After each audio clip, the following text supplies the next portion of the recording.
Bueno, entonces, buenas tardes a todos y todas. Es un placer que recibamos acá en el Seminario Permanente de Historia del Derecho de la Universidad Federal de Ceará el profesor Alejandro Agüero, que es alguien que dispensa presentación, pero debo decir, y ya le dice otras veces en persona, es uno de los autores que más me han influenciado, especialmente en la temática de la cuestión local, ¿no? El profesor Alejandro Agüero es profesor de la Universidad Nacional de Córdoba, investigador del CONICET en Argentina, hizo su doctorado en la Universidad Autónoma de Madrid, que fue justamente ahí que conocí sus trabajos, por contacto con los amigos en común que tenemos, como profesora Marta Lorente, profesora Julia Soya, profesora Laura Beck. Entonces siempre se hablaban de profesor Agüero y después de leerlo descubrí la razón, ¿no? Entonces es un inmenso honor para nosotros recibir al profesor Agüero, que te da el tiempo de que necesite. También agradezco muchísimo a la audiencia acá, que siempre es muy calificada. Debo decir, además de los investigadores del Núcleo de Estudios sobre el Derecho en la América Portuguesa, que es el grupo de investigación al cual el seminario está relacionado, a quien agradezco a todos, pero también a mis amigos investigadores, Laila Galvão, Gustavo Siqueira y Renzo Honores. Es un placer tener ustedes acá también. Y Alejandro, quédate libre para hablar el tiempo de que necesitas. Bueno, muchas gracias, Gustavo. Gracias por esta invitación. Es un placer para mí compartir este momento con ustedes. Y bueno, como decía recién, cuando hablamos de mi participación, este tema es un tema que yo trabajé ya hace tiempo. Hubo unos artículos, unos libros. Y me ha gustado volver porque a pensar una lección sobre ese tema me ha hecho revisar cosas y armar una exposición considerando aquellas cosas que me parecían más importantes, eh, y aportando cosas que a lo mejor en su momento no había considerado cuando publiqué esos trabajos. Entonces, y como también me excuso porque me gustaría hacer esto en portugués, pero todavía no estoy listo para hacerlo, pero entonces he hecho un PowerPoint donde de alguna forma pueden ir leyendo y tal vez así es más fácil para comprender el sentido de lo que quiero expresar. Voy a compartir pantalla si es posible. Bien.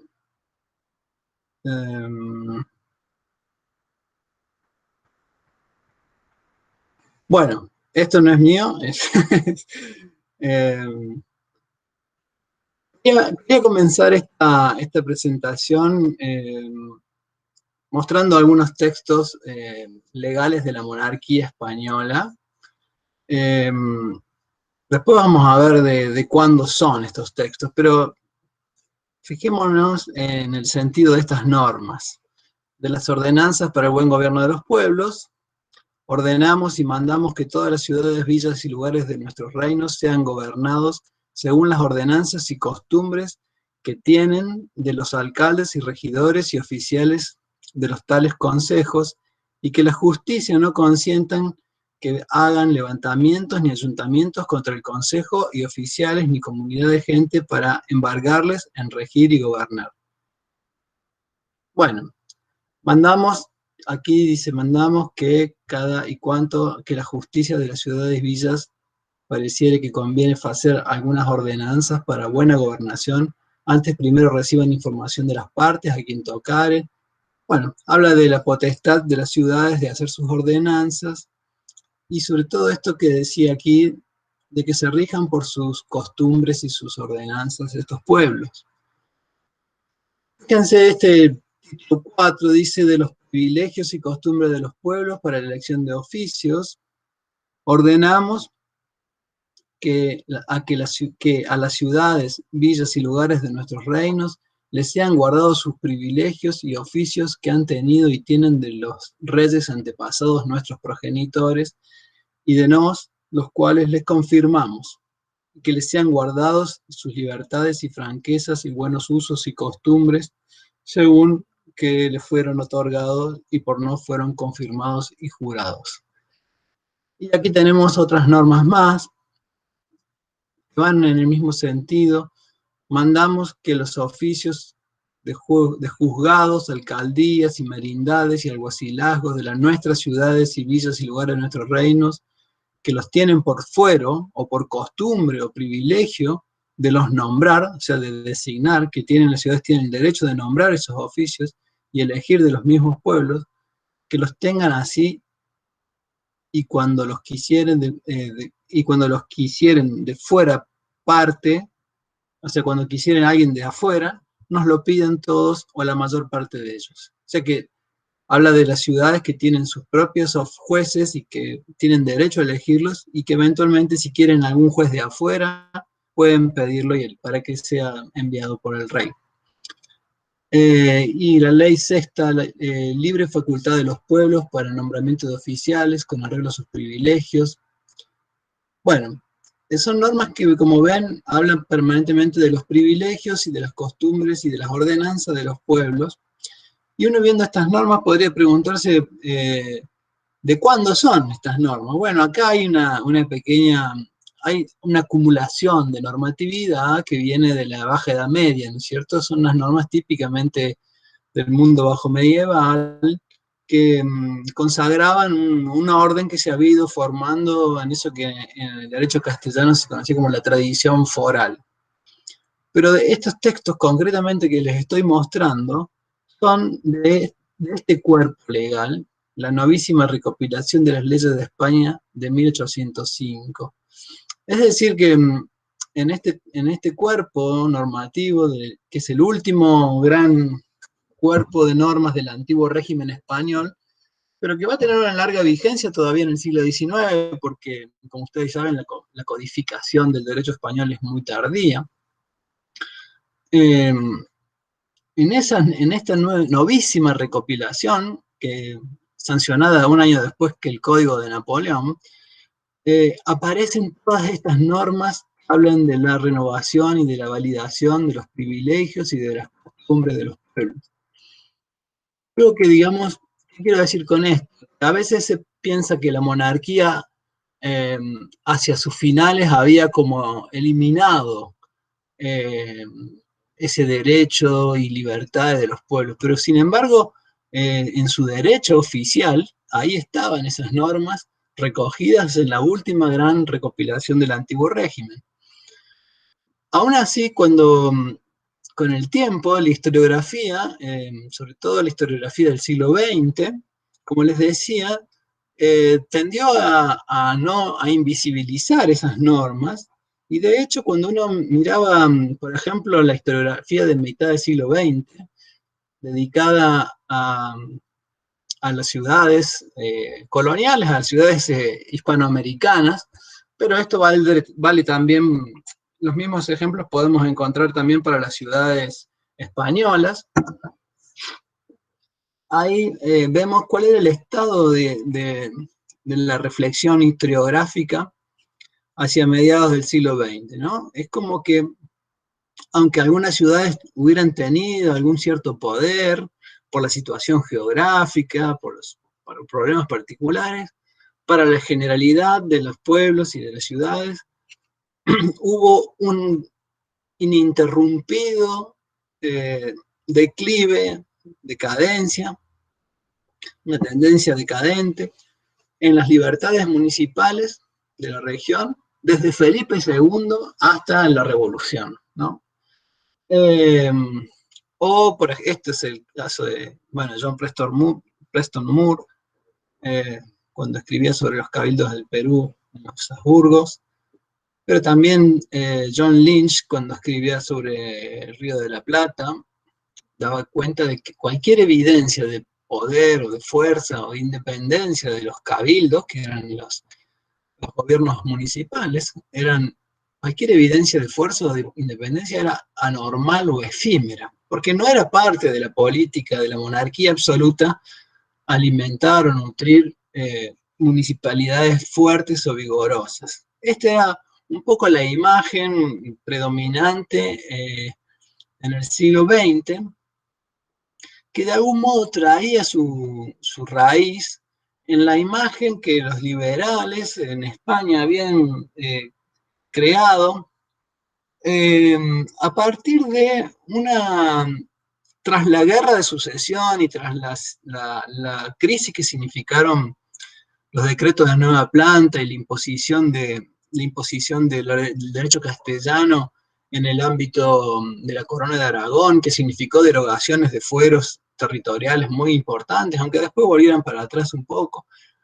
Y después con la expulsión de los jesuitas, en todo ese contexto en el que parecía, digamos, que había razones para calificar como despotismo el modo de gobierno de la monarquía de los Borbones, en ese contexto se acuñó la idea de que las libertades municipales, de que los castellanos y que España había gozado de una época de libertades municipales, pero que éstas se habían perdido en 1521 cuando Carlos V había derrotado a los comuneros.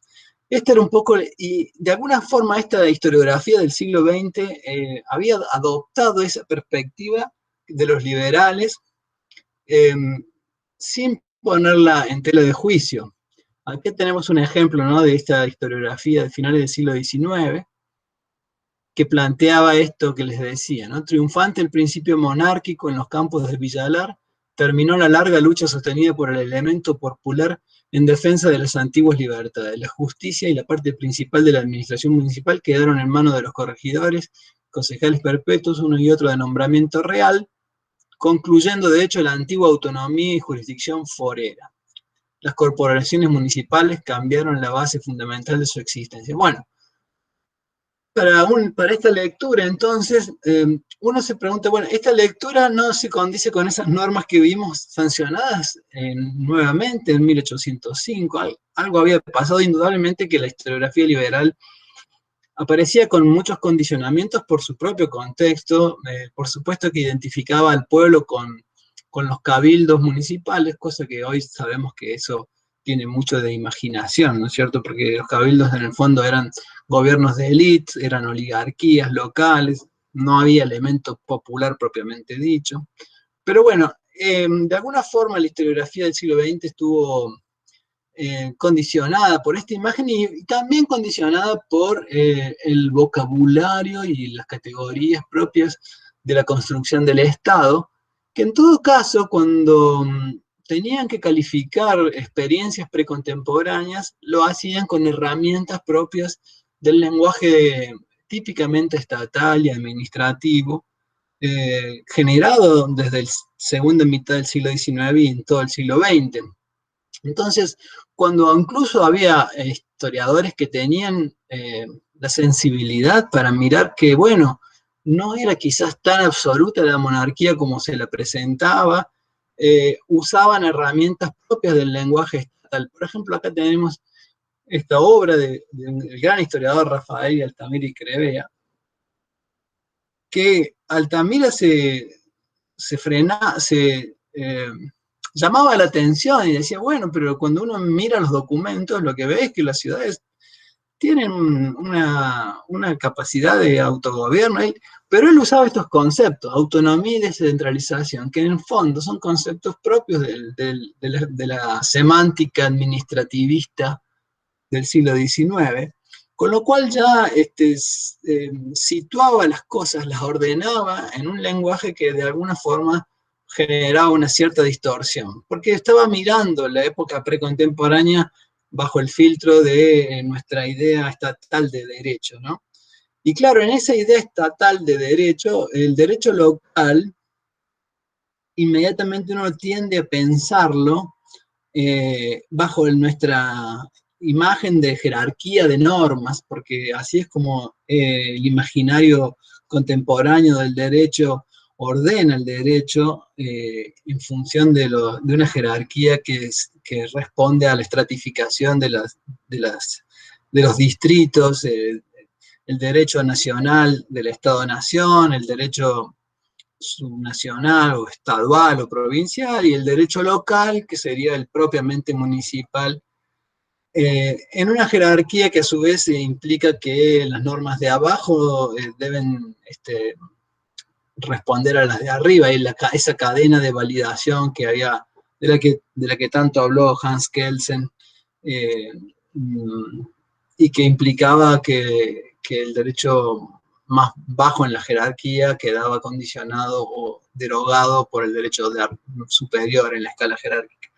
Pero claro, nosotros todos conocemos muy bien cómo la historiografía cambió a finales del siglo XX, y voy a nombrar acá dos casos, pero bueno, digamos, horas hablando de la renovación de la historiografía del derecho. Yo nombro estos dos libros aquí como ejemplos de crítica a la retroproyección del imaginario estatalista, ¿no? Lo que llamamos la historia crítica del derecho, y estas dos obras que aparecen justamente, si no veo mal, en las dos en el 1986, y que están precisamente, que tanto nos ayudaron a alertarnos sobre cómo nuestras imágenes contemporáneas condicionaban la visión que podíamos hacernos del derecho precontemporáneo.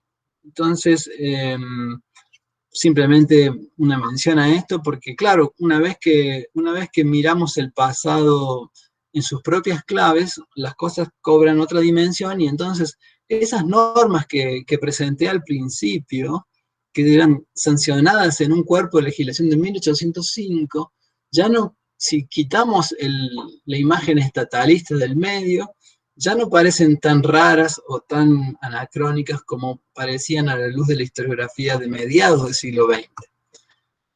La crítica, la retroproyección del imaginario estatalista nos permitió pensar la historia precontemporánea en otras escalas diferentes a la del Estado-Nación. Han sido principalmente dos escalas, una la escala imperial, el giro imperial que se suele decir, o también el horizonte de la historia atlántica, como un escenario, ¿no es cierto?, un escenario historiable en sí mismo, y también las escalas locales, las escalas regionales, han cobrado mucha fuerza a partir de la deconstrucción del estatalismo. También, como ustedes bien saben, ¿no es cierto?, la crítica al paradigma estatal permitió considerar rasgos del orden jurídico precontemporáneo, del ius comune, rasgos que difícilmente eran visibles bajo la impronta del derecho del Estado-Nación, como el pluralismo normativo, la multinormatividad, la idea de que religión, teología, derecho, si bien eran objetos discernibles, a la hora de operar en el campo de las decisiones morales y jurídicas, actúan como un solo texto, como un intertexto, y también, junto con eso, la matriz jurisdiccional, ¿no? Bueno, aquí cometí un error, jurisdictio, no jurisdiction, pero bueno, la jurisdictio como semántica del poder, aquel famoso libro de Pietro Costa, que, entre otras cosas, nos permitió ver que en la cultura precontemporánea, por una parte, hacer leyes, legislar, era ejercer jurisdicción, ¿no? Ejercer potestad jurisdiccional. Y aquí, para entrar ya más a la época y pensar cómo se estructuraba la relación entre hacer leyes generales y locales, quizás nos sirva recordar algunos textos básicos a los que remitían los juristas sistemáticamente para pensar este punto. Y jugaban principios que en apariencia son contradictorios. Por un lado, La idea de que contenía la Lex Omnes Populi, que era un fragmento del digesto, según la cual todos los pueblos se rigen en parte por su propio derecho y en parte por un derecho que es común a todos los seres humanos, ¿no? Entonces, este principio jugaba para señalar un horizonte general, ese derecho ius gentium, pero también que cada pueblo tenía su derecho. Ahora bien, si hacer leyes es el acto de jurisdicción, también estaba la idea de que el pueblo romano había entregado toda la jurisdicción al emperador. Esto era la lex regia, que implicaba que situaba una potestad de hacer leyes casi de modo monopólico en el emperador, ¿no? Y que precisamente porque el pueblo había entregado la jurisdicción al emperador. Y entonces aparecía este principio del códex, en que decía que en el presente, al día de hoy, dar leyes solo está concedido al emperador. Y solo la interpretación de las leyes solo es digno del emperador. Era como una especie de, por un lado, cada pueblo tiene su derecho, pero el pueblo romano dio el derecho de hacer leyes al emperador. Ahora, estas normas romanas, como ustedes saben, bueno, fueron traducidas en los derechos vernáculos, en los derechos de los reinos. En el caso de las 7 partidas del derecho castellano, ustedes saben las 7 partidas que son del siglo XIII, pero que son escritas en el siglo XIII, pero entran a considerarse como derecho subsidiario en el siglo XIV. Pero la publicación oficial es del siglo XVI, de mediados del siglo XVI. Y aquí vamos a ver cómo en las 7 partidas se reciben esos principios romanos, ¿no? Pero al mismo tiempo, ¿cómo se busca armonizar la idea de que solo el emperador puede hacer leyes, pero también los lugares, los pueblos, las ciudades también tienen poder para hacer leyes, y esas dos afirmaciones no se contradicen? Y aquí vemos la ley 12 del título 1 de la partida 1, que dice: emperador o rey puede hacer leyes sobre la gente de su señorío, y otro ninguno no tiene poder de las hacer en lo temporal. O sea, nadie puede hacer leyes en lo temporal sobre la gente del señorío del rey, salvo el rey. Ahora, si miramos aquí la glosa de Gregorio López de 1555, Gregorio López, como ustedes saben, un gran jurista que incluso participó en muchas cuestiones relativas a la colonización. Aquí tengo la glosa. ¿Qué nos dice Gregorio López? Dice que esta ley habla de las leyes generales para todo el reino, que nadie más que el rey puede hacerlas, salvo si él ha concedido esa potestad a otros. Y cita el Codex de Legibus, pero luego hace esta aclaración, ¿no? Que dice: si se trata de estatutos particulares, de lugares particulares, de villas y ciudades del reino, esta ley no los prohíbe, no los quita. Estos estatutos de lugares, villas, ciudades, por lo tanto, permanecen en disposición del derecho común, según el cual, por muchas leyes, es permitido al pueblo dictar sus estatutos. Y cita la Lex Omnes Populi, que habíamos visto antes, y las de Codex, etc. En una traducción de esta glosa, que es de 1555, pero como les decía, las partidas, al igual que la novísima recopilación, fueron fruto de numerosas ediciones, porque mientras España no codificaba su derecho, esto seguía siendo derecho vigente. Hay una edición con las glosas en castellano, y a mí me llamó la atención que los traductores del siglo XIX, cuando veían la palabra estatuta, ellos aclaraban para el lector del siglo XIX que esa palabra se refería a leyes o fueros u ordenanzas. Fíjense que la variedad semántica que podía tener este término estatuta, que en el derecho común remitía al orden propiamente municipal. Entonces, en el siglo la traducción era si son empero estatutos, leyes, fueros, ordenanzas particulares de lugares, villas y ciudades del reino, no los impide esta ley. Cuando decían non tolit, no los impide esta ley, no los prohíbe. Entonces, creo que estas normas, este razonamiento nos muestra hasta qué punto ese derecho de la ciudad, ese derecho local, tenía una fuerte vigencia, porque en el fondo era el reflejo de lo que conocemos hoy, mucho más que a mediados del siglo XX, la estructura compuesta de la monarquía, el carácter agregativo de la monarquía.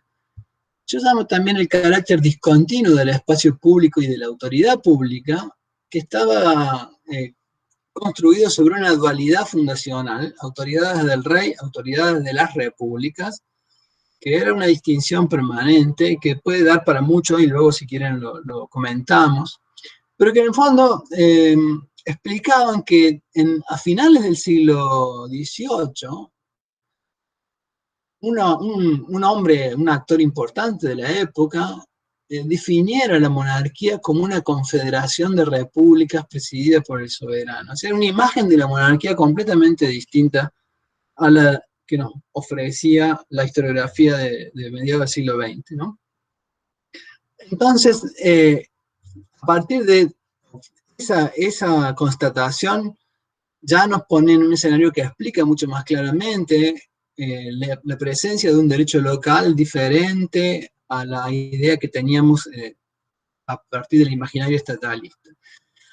Si miramos la obra de Jesús Vallejo, ese libro maravilloso que es Ruda Equidad, Ley Consumada, de 1992, Vallejo nos dice siempre, frente a la pregunta de quién podía hacer leyes, venía inmediatamente introducida la distinción de si se trataba de leyes generales o de lege specialis sive locali aut legem propria.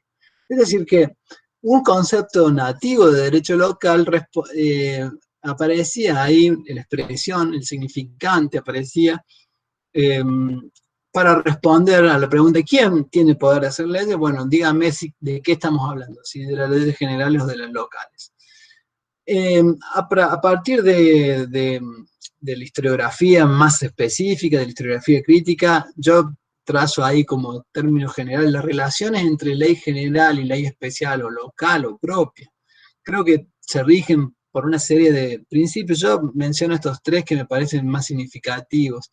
Antes que el principio de jerarquía, ese que nos planteaba el imaginario estatal, lo que rige es un principio según el cual la ley especial deroga la general. Esto los juristas lo derivaban de un pasaje del Digesto, según el cual en el derecho el género siempre es derogado por la especie.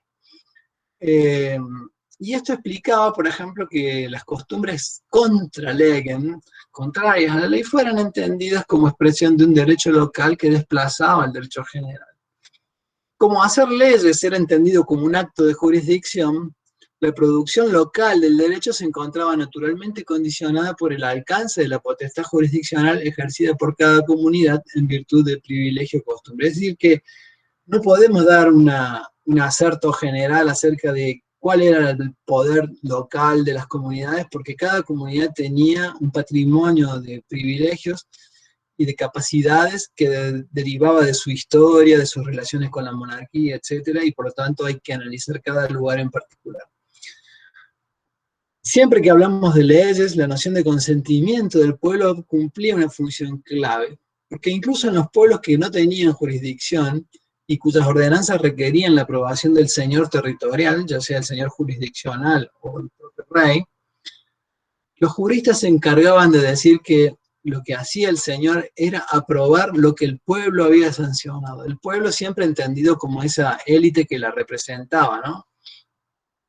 La confirmación real, según el poder de cada ciudad, o sea, la confirmación real, que a veces es puesta como ejemplo de cómo las ciudades habían perdido su potestad, debe ser considerada a la luz del poder de cada ciudad y también a la luz del tipo de ordenanza. Había ordenanzas que no requerían confirmación y otras que sí la requerían. Claro, esto, perdón, hasta aquí estamos viendo lo que sería el derecho local entendido como el valor de las costumbres y de las normas sancionadas por los lugares, las villas, las ciudades, de sus propias normas. Pero también hay que considerar los privilegios como derecho local, es decir, normas que emanaban de los centros de poder jurisdiccional más elevados, del rey, del Consejo Real, y que estaban dirigidos a un ámbito pequeño, un ámbito local, una ciudad. Y en este caso, yo pongo el ejemplo de la propia fundación de una ciudad, significaba la constitución de una república mediante la concesión de privilegios que en el caso nuestro incluso, que aquí, por ejemplo, en el Río de la Plata son fundaciones un poco tardías, todavía reflejan aquel lenguaje de la tradición foral. El fundador y conquistador en nombre del rey concedía el mero mixto imperio, concedía franquezas, mercedes y libertades, pero también ocurría que muchas veces los reyes, a pedido de la ciudad o de la región, dictaban normas especiales para la ciudad o para la región, que la ciudad o la región adquirían como patrimonio y que luego hacían valer incluso frente a las autoridades del rey. Y por supuesto que en ese intercambio regía una lógica que proviene del tiempo feudal y que también podemos considerar antidoral en el sentido que lo plantea Bartolomé Clavero, una lógica de intercambio de servicios por privilegios que podía hacer que una ciudad adquiriera privilegios a cambio de servicios al rey, que es propio de ese mundo donde el don, la gracia, el regalo contra regalo, el intercambio de regalos, estructuraban el mundo de la política y de las finanzas, como aquí he puesto algunas referencias bibliográficas que son fundamentales para entender esa relación y que para mí tienen un valor muy importante a la hora de comprender cómo algunas ciudades podían agrandar sus potestades o sus libertades. Bueno, esto que estaba diciendo, si en principio parecía que las costumbres y las ordenanzas del lugar eran un tipo de derecho local y después estaban estos privilegios, luego también hay que considerar que el privilegio y costumbre municipal eran factores que los juristas tendían a equiparar, con lo cual esa distinción ya no es tan relevante, porque era muy común encontrar la expresión de que el privilegio y la costumbre se equiparan en derecho, y aún la costumbre tiene fuerza de privilegio especial. Este fragmento, que lo he tomado de un libro muy conocido y que muy utilizado por las élites españolas, La política para corregidores de Castillo de Bobadilla, que es de 1597, pero que tuvo infinitas reediciones. Fíjense lo que dice Castillo de Bobadilla a partir de una duda acerca del poder de los cabildos para actuar como instancias de apelación. Dice, si hay costumbre, la duda era si se podía, si habiendo costumbre en el pueblo de sentenciar los regidores las causas de apelación pasados los dichos 45 días había una ley que establecía que después de 45 días ya no se podía apelar a los regidores, al cabildo local, a la ciudad, de una sentencia.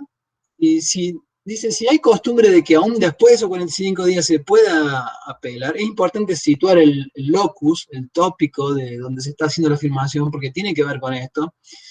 Pero lo que dice, si miramos lo que dice, todo está arraigado en afirmaciones que eran habituales en los juristas del derecho común. Y él dice digo que sí, lo primero porque la costumbre tiene autoridad y potestad de príncipe y fuerza de ley, lo segundo porque la costumbre da y concede jurisdicción aún al que no la tiene, lo tercero porque la costumbre municipal y de la patria se reputa por ley, hace callar las leyes, y reescrito de los príncipes. Lo cuarto, porque siendo la costumbre inmemorial y fundada en razón, aunque sea contra ley, es visto ser aprobada por el rey y se ha de observar sin que sea necesaria más noticia suya. Lo quinto, porque el privilegio y la costumbre se equiparan en derecho y aún tiene la costumbre fuerza de privilegio especial. Bueno, y así podríamos seguir.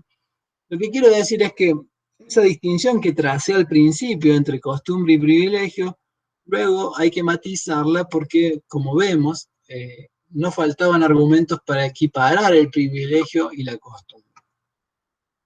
Esto mismo lo quería mostrar también en un texto del siglo XVIII, Castillo es de Bobadilla, era de final del siglo XVI, pero un texto del siglo XVIII, incluso un texto posterior a los conflictos de la sucesión española y a la imposición sobre Aragón, a la nueva planta, escrito por un jurista que fue oidor en la audiencia de Zaragoza, precisamente Zaragoza, que había sido capital del reino de Aragón vencido en la guerra de sucesión, conservaba esta misma forma de argumentar, ¿no es cierto? Y acá en este párrafo vemos condensado todo esto que veníamos hablando de los tópicos romanos acerca de cómo el pueblo le había dado el poder al emperador, pero luego el pueblo también tenía poder para hacer cosas.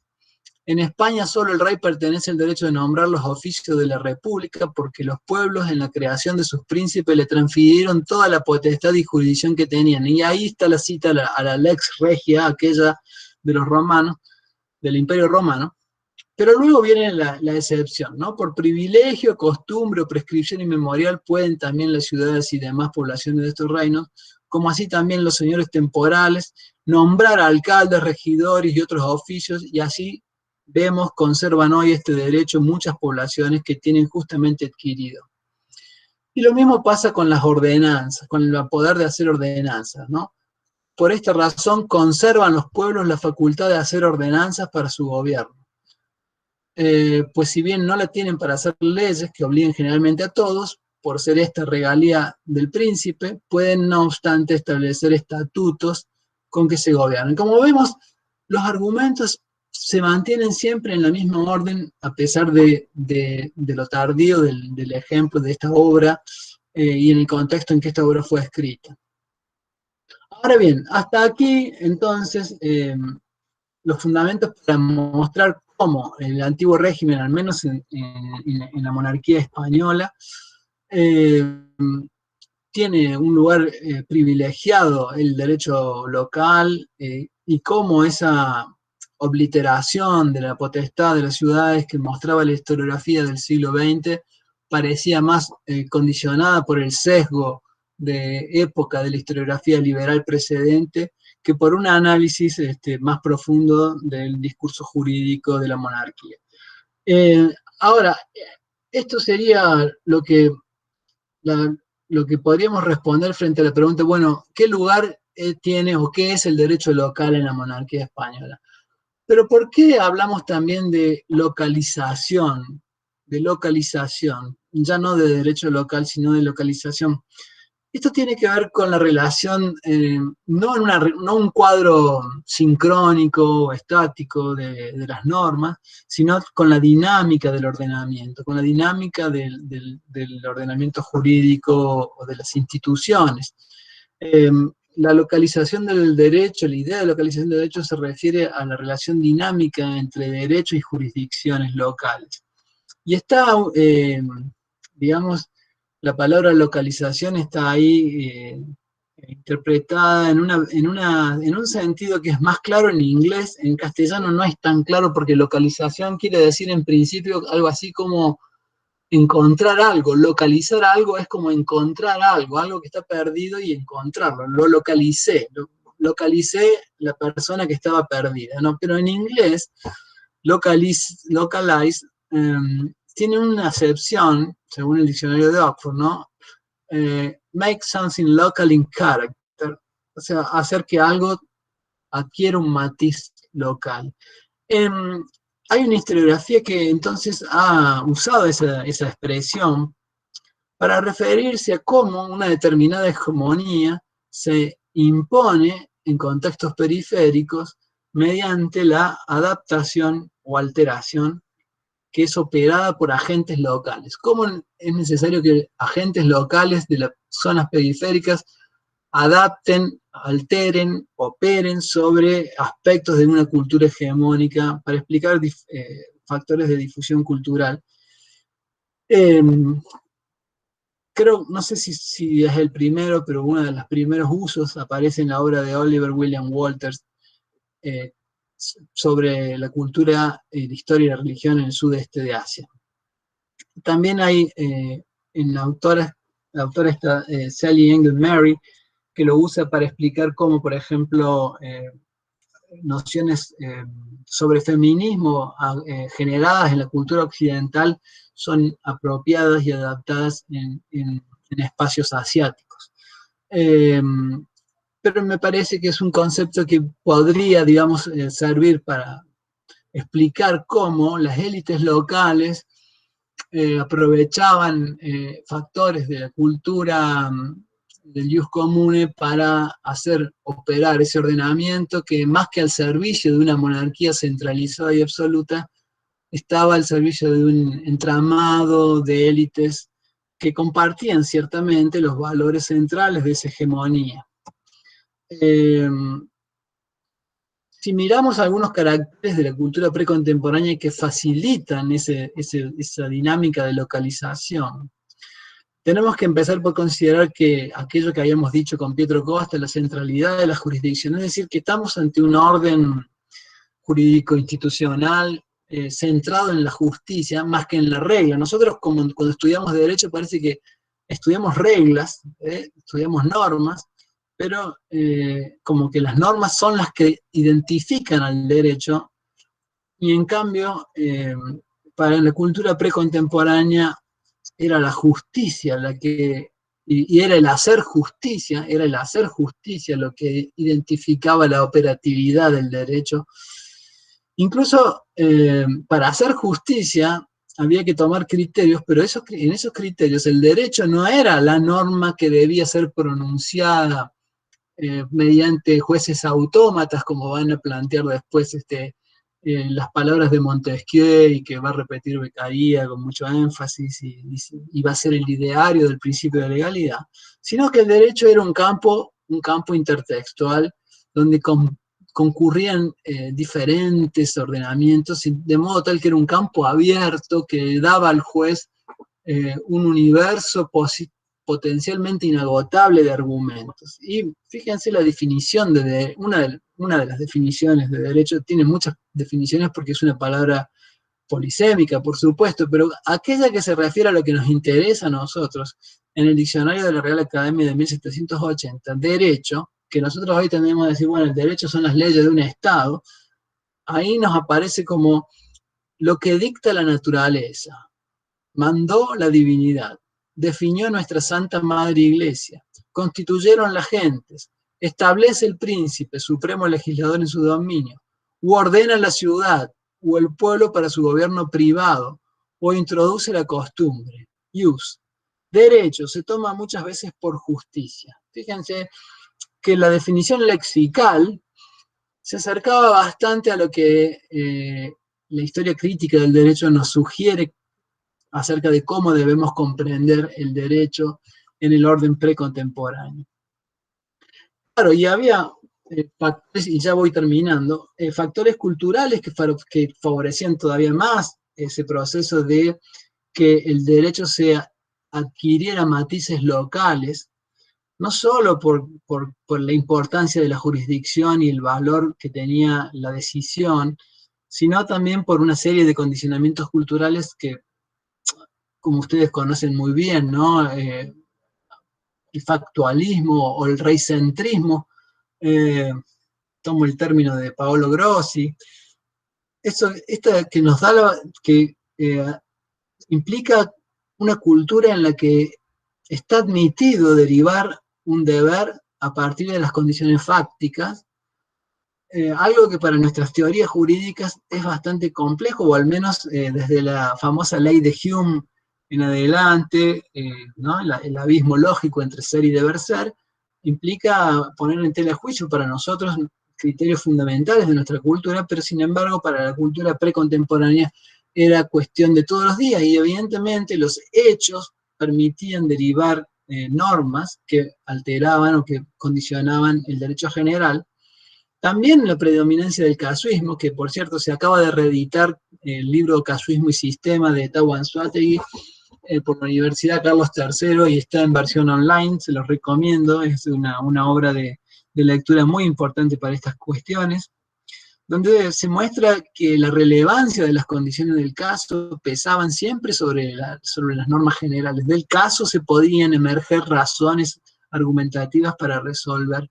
Y en el fondo tenía esto también que ver con un concepto de aequitas que remitía a una suerte de armonía de las cosas, conveniencia rerum, rerum conveniencia, qua in paribus causis, paria iura desiderat. Esa conveniencia rerum, armonía de las cosas, que es algo bastante difícil de definir, pero que tenía que ver con las intuiciones y las precomprensiones que hacían que un sujeto dotado de jurisdicción, en un contexto, bajo ciertos hechos y bajo la relevancia de determinadas condiciones del caso, tomara una decisión correcta, una decisión que resultara conveniente y que sirviera a la utilidad pública, que, como dijimos al principio, en un contexto discontinuo de lo público, esa utilidad pública era algo así como la utilidad de la república local, o la utilidad local. Bueno, yo creo que para terminar esto, tenía acá una frase bastante larga, de Antonio Manuel España, que aparece en su artículo de Pois do Leviatán, que no sé si Gustavo la quieres leer en portugués, porque mi portugués no es muy, muy bueno. Si puedes, ¿no? Puede hacerlo, sí, seguramente puede hacerlo. É que uma das características do direito comum era sua enorme flexibilidade, traduzida no fato de que o direito local se impor ao direito geral e de maneira... desculpa. Se impor ao direito geral e de, na prática, as particularidades de cada caso, e não as regras abstratas decidirem da solução jurídica. Isso quer dizer que a centralidade do direito se traduzia, de fato, na centralidade dos poderes normativos locais, formais ou informais, dos usos das terras, das situações enraizadas, iura radicta, na atenção às particularidades do caso e, em resumo, na decisão das questões segundo as sensibilidades jurídicas locais, por mais longe que andassem daquilo que estava estabelecido nas leis formais do reino. Por fim, esta mesma flexibilidade do direito engendrava uma possibilidade infinita de recursos, bem como a possibilidade de paralisar um comando, uma ordem, uma norma oficial, durante anos a fio, somando apelações a agravos, recursos eclesiásticos a recursos civis, súplicas ao rei, ao vice-rei, ao conselho ultramarino, aos mais variados embargos e medidas cautelares. Esta função desreguladora e paralisante do direito é imediatamente evidente a quem tiver trabalhado un poquito que seja con el derecho de esta época. Bueno, muchas gracias, Gustavo. Esto creo que describe perfectamente la situación también en la monarquía española. Y solo queda una pregunta para terminar, que es la que nos plantea Bartolomé Clavero, que es, ¿son aplicables estas categorías al mundo colonial? ¿Qué es lo local en el mundo colonial? ¿Dónde está la dimensión indígena? ¿Cómo juegan las élites indígenas? ¿Tienen acaso acceso a ese beneficio que significaba para las élites locales el carácter policéntrico, compuesto, discontinuo del espacio público? ¿O en realidad es solamente un juego dentro del mundo de los colonizadores que excluye por completo toda esa dimensión humana de los aborígenes, y que por lo tanto nosotros, al reproducir este discurso, estamos reproduciendo de alguna forma esa exclusión, o estamos favoreciendo un neocolonialismo? Este es el planteamiento que hace Bartolomé Clavero en este artículo, que es homenaje a Antonio Manuel España, y que yo creo que, aunque nos da para pensar, da para pensar. Bueno, y para terminar, les cuento que todo lo que he expuesto aquí aparece en tres trabajos en este libro míos, dos míos y uno en coautoría con Cecilia Yarzábal. Y uno de estos trabajos tiene una versión en inglés un poquito mejorada que apareció en este libro de Máximo Mecarelli y Julia Solla en el Max Plan en 2016. Digamos que todo lo que expuse está basado en lo que aprendí cuando trabajé en estos textos. Bueno, muchas gracias, nada más.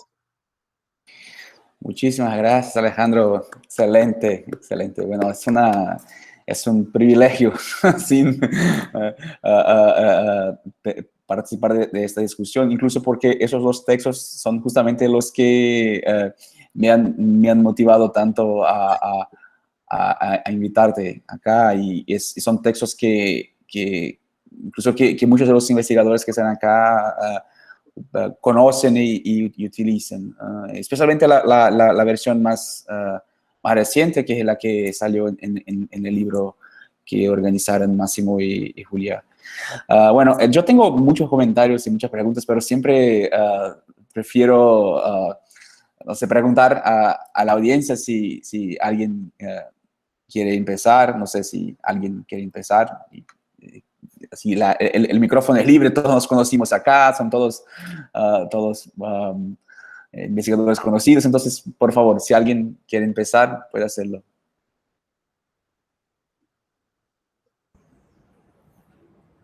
Gustavo, por favor. Alejandro, muchas gracias. Escúchame. Sí, ahora sí, muy bien. Gracias. Yo tengo una pregunta. No sé si era una pregunta o si tú puedes hablar un poco más de la relación entre privilegio especial y costumbre. Sí, esto es un... Sí, está hablando de Bobadilla, ¿correcto? Sí. Esto se va hasta século XVII, XVIII. Es una longa duración. No a continuidad, una longa duración. Sí. Bueno, justamente lo que ocurre es que como el derecho de antiguo régimen no es un derecho estático, sino que está siempre cambiando, pero al mismo tiempo siempre es el mismo. Y esto se logra porque opera de manera acumulativa, agregativa, de modo que las innovaciones que se van agregando no derogan las cosas que se sabían o que se decían de antes. Y esto muestra que esa idea de que el privilegio y la costumbre se equiparan en derecho, aparece en las normas, aparece en un fragmento del ordenamiento de Montalvo en 1484, lo dice ahí Castillo, y también aparece en la novísima recopilación de 1805. Es decir, que al menos en el plano retórico está presente la afirmación. Después, ¿cómo la pudieran hacer valer o no? Eso es otro problema, pero que al menos el argumento estaba. Y después es cierto que a finales de Antiguo Régimen hay toda una literatura que busca fortalecer el poder derogatorio de fueros y derechos, ¿no? Pero esta idea de que los privilegios y las costumbres se equiparan en derecho estaba presente en el vocabulario y en el léxico jurídico, y que eventualmente las ciudades lo hacían valer, las hacían valer. Y bueno, yo después escribí un trabajito sobre cómo, por ejemplo, el Cabildo de Córdoba, ya después de la Revolución, cuando Buenos Aires dio una revolución para separarse, ¿no es cierto?, generar un gobierno propio en Río de la Plata, y quiere imponer a las ciudades una serie de cambios, y en ese contexto el Cabildo de Córdoba argumenta sobre la base de sus privilegios, argumenta con autoridades coloniales, cita a Evia Bolaños, cita a Antonio Fernández de Otero, que tenía un libro sobre elección de los oficios de república, un libro del siglo XVII, cita esas obras para decir que el cabildo tiene los privilegios y la costumbre de elegir de tal modo a sus oficiales y que no puede Buenos Aires decir. O sea que es una lógica que tiene una inercia muy fuerte en la preservación de los intereses de las élites locales. Gracias. Bueno, ¿alguien más? Bueno, la palabra es libre acá. Alan, por favor, bienvenido.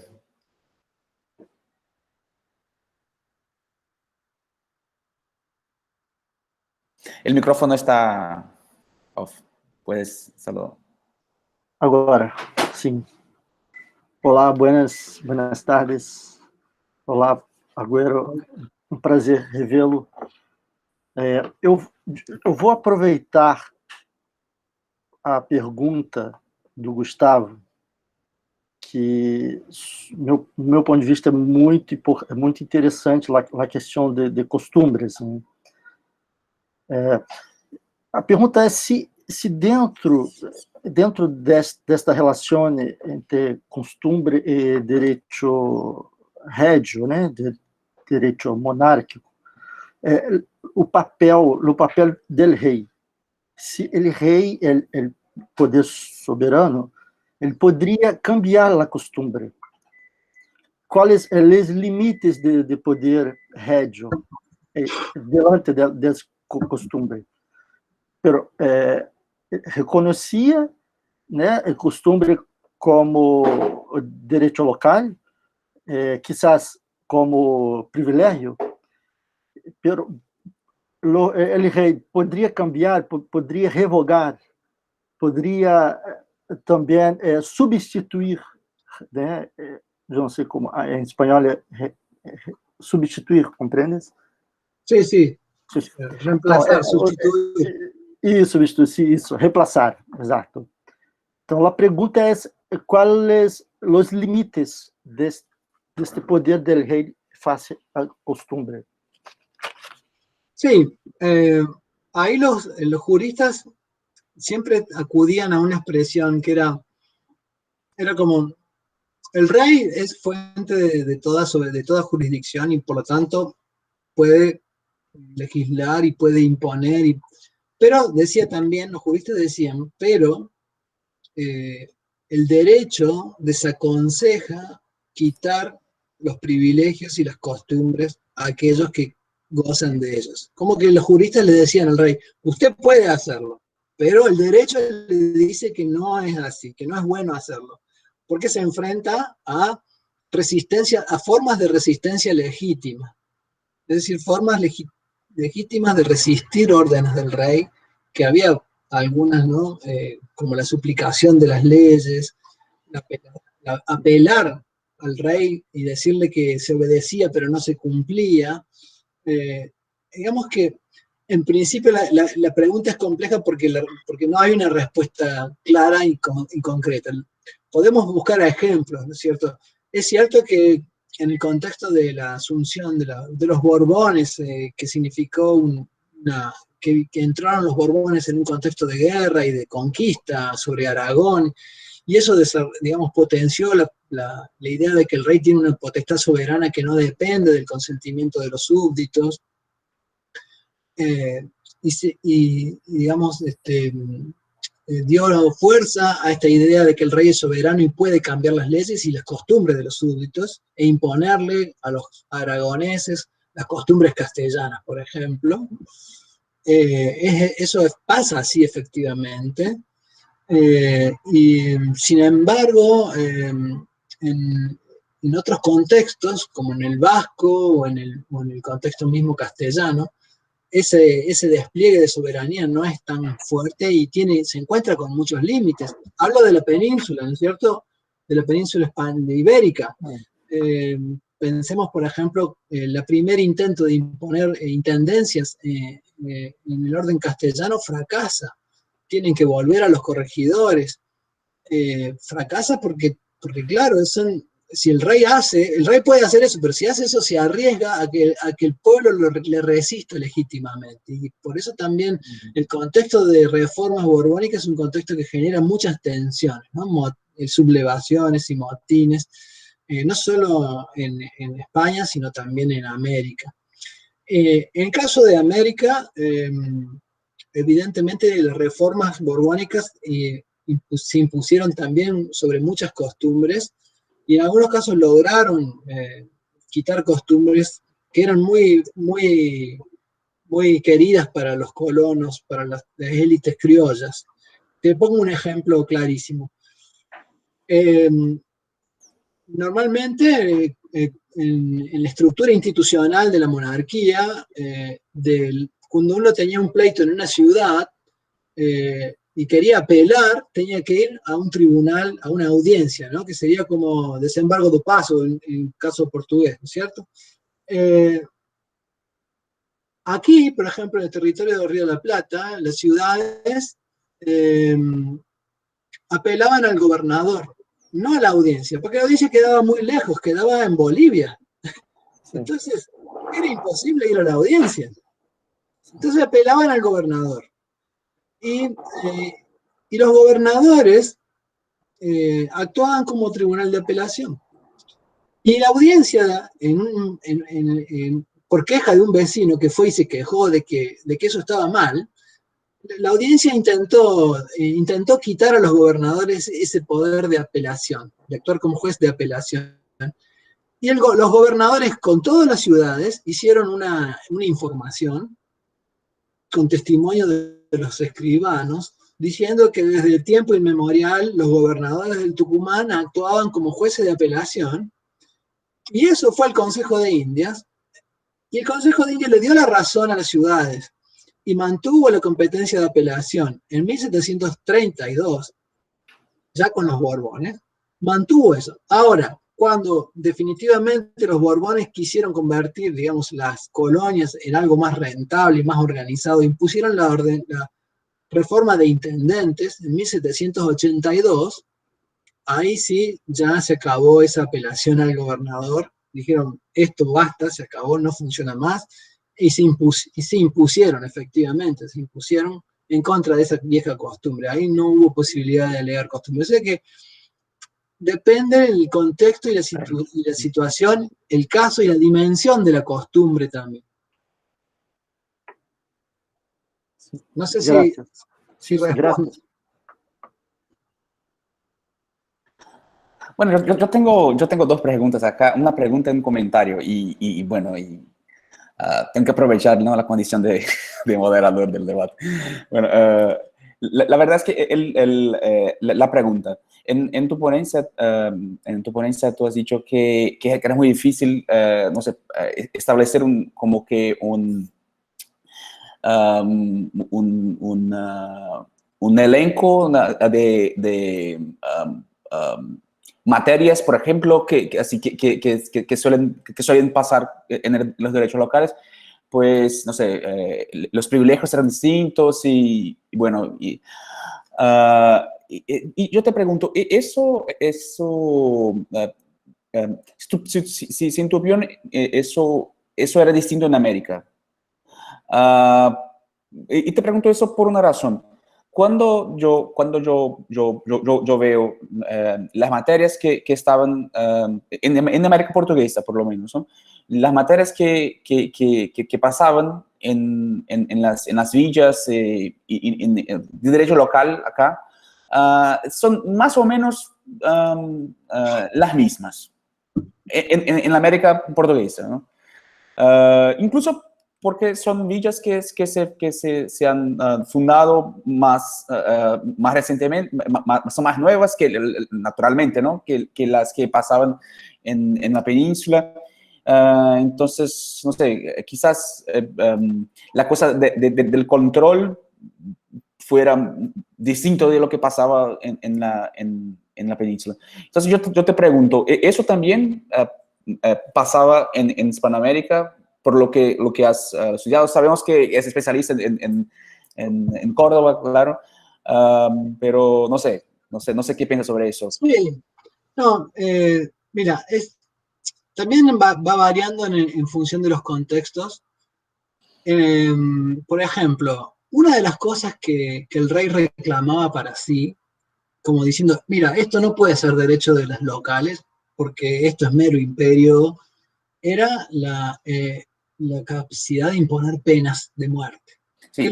Que ya desde el tiempo de los romanos era una cosa asociada al mero imperio, ¿no? El ius gladi, el derecho de la espada, ¿no? Era la coacción en su máxima expresión, era un poder del emperador y de sus delegados. Sin embargo, los cabildos coloniales hispanoamericanos, y esto hay testimonio en un viejo trabajo para Ecuador, seguramente que Renzo lo conoce, a Reiza Torres, que tiene un trabajo sobre las ordenanzas penales en Quito. Bueno, las ciudades coloniales al principio de la colonización sancionaban ordenanzas locales que imponían pena de muerte porque estaban en un contexto tan extremo de supervivencia que, por ejemplo, castigaban al que se fuera de la ciudad, o sea, amenazaban con pena de muerte al que abandonara la ciudad o al que sacara animales de la ciudad, etc. O al que negociara con los indios, bueno, cosas, y ellos lo hacían por vía de ordenanza municipal. Obviamente que ese tipo de normatividad, una vez que las colonias se fueron estructurando y asentando, y tuvieron autoridades prestigiosas simbólicamente, como audiencias con letrados cercanas, estas audiencias bajaron los criterios propios del mundo letrado castellano y diciendo, no, mira, los cabildos no pueden hacer eso, no pueden hacer eso. Entonces, usted no puede hacer por ordenanza eso, y eso queda claro, ya digamos, como un segundo ejemplo, te cuento, por ejemplo, que aquí en Córdoba, a mediados del siglo XVIII, había muchos crímenes con arma blanca, con cuchillos, ¿no? Y entonces el cabildo quería poner pena de muerte a todos los que hirieran con arma blanca. Y claro, pero el cabildo ya sabe que no puede hacer eso. ¿Pero qué hace? Manda una petición al Consejo de Indias. Y le dice, señor, queremos que nos autorices a que en esta ciudad el que hiera con arma blanca sufra pena de muerte, aunque no mate. Y el Consejo de Indias trata el caso, y el fiscal dice, esto es un poco desproporcionado, ¿no? Es un poco desproporcionado, pero bueno, dice, considerando que esta gente vive en un lugar tan remoto, y que según nos dicen, han matado a varios alcaldes con arma blanca y tal, ¿ya? Se les concede por real cédula que en Córdoba se pueda imponer pena de muerte al que hiera con arma blanca, y de hecho encontré un caso donde se cita esa real cédula, y ese es un derecho local obtenido por petición, es un privilegio de una dimensión penal, pero que al mismo tiempo nos muestra de que los cabildos ya eran conscientes, ya sabían que no podían adoptar ese tipo de decisiones sin consultar previamente con el rey, ¿no? Entonces ahí vemos dos escenarios distintos, al principio de la colonización y ya en la segunda mitad del siglo XVIII, pero cómo lo que al principio podían hacer por costumbre, después lo lograban por privilegio o por petición especial al rey, ¿no? Luego está cómo los actores locales interpretaban lo que ellos entendían que podían hacer según las circunstancias y que ellos entendían válido, y hay un límite ahí entre lo que era legal e ilegal que es bastante difuso. Y te cuento un tercer ejemplo. A finales del siglo XVIII, una ciudad del norte de Argentina, Tucumán, ¿no? ¿Conoce Tucumán, no? Hemos estado en jornada de jóvenes en Tucumán alguna vez. Bueno. Sería este año, ¿no? En San Luis, creo, ¿no? Sí. Sería este año, lamentablemente. Bueno, ahí había un alcalde del cabildo que era un hombre muy severo y que imponía penas muy rigurosas, sobre todo a los indios y a los mulatos que andaban sueltos, y los castigaba sin hacerles proceso, incluso los ejecutaba. Y claro, ese hombre terminó siendo juzgado en la audiencia de Buenos Aires, ¿no es cierto? A 1.200 kilómetros de su lugar. Y su defensa en la audiencia no fue negar los hechos, no fue decir, no, yo no hice, fue decir, sí, lo hice, pero me autorizó mi cabildo, el cabildo de mi ciudad me autorizó a hacerlo, porque en mi ciudad, si no hacemos así, esta gente nos roba todo, bueno, todo ese discurso que ya sabemos que siempre vuelve, ¿no? Y este hombre estaba convencido de que había obrado con el aval de su cabildo. Por supuesto, la audiencia lo condenó a una multa de 100 pesos, pero él volvió a Tucumán y siguió siendo un hombre importante. No, digamos, no le cambió la vida la sanción, con lo cual tampoco parecía tan grave lo que hizo, ¿no? Y entonces, esto muestra cómo esa frontera entre lo que se podía y lo que no se podía es muy, muy amplia, ¿no? Muy, muy gruesa. No, es impresionante así las distinciones, yo creo, ¿no? Entre América Hispánica y portuguesa. Siempre eso me llama la atención, incluso la manera como se cuidaba de las cuestiones penales. Y bueno, y la otra pregunta, que es, no sé, pregunta, comentario, no sé, es que, o sea, yo estaba pensando, el año pasado yo presenté una ponencia también en un encuentro sobre derecho local en la perspectiva de América Portuguesa. Y yo, no sé, yo pensé, ¿no? Quizás en el papel de del equivalente a los corregidores en la experiencia portuguesa, ¿no? Son los ouvidores, ¿no? Los ouvidores tenían también una función de corrección, ¿no? Y hablo acá, tenemos acá una gran especialista en ouvidores, que es Yamei Paiva, los mejores, más importantes trabajos sobre ouvidores que se han producido en los últimos tiempos en América Portuguesa. Y yo pensaba también que era común que los ouvidores, cuando hacían la corrección, juzgaran, ¿no? la conformidad de las leyes locales, de los estatutos locales, ¿no? A ver si violaban o no el derecho regio y todo eso. Y muchas veces también actuaban legislando. Pero una legislación que muchas veces era como que la repetición de lo que decían las leyes regias. Yo pienso, hay un caso que es muy conocido en América Portuguesa, que fue la corrección que se hizo en la villa de Curitiba por el oidor Rafael Pardinho, que fue un tipo que, no sé, hizo una corrección muy, muy larga y no sé, puso normas sobre, no sé, prácticamente todo, incluso cuestiones penales, criminales. Pero yo encontré también acá en una villa en mi estado, ¿no? En Ceará, en la villa de Aquirás, donde hubo una corrección más o menos en la misma época, no sé, 10 años más o menos antes, en que el oidor no hizo lo mismo, pero también, no sé, creó, digamos así, ¿no? Normas a partir de las leyes regias, ¿no? Y yo pensaba también esa cosa eso como una manifestación de la comunicación, ¿no?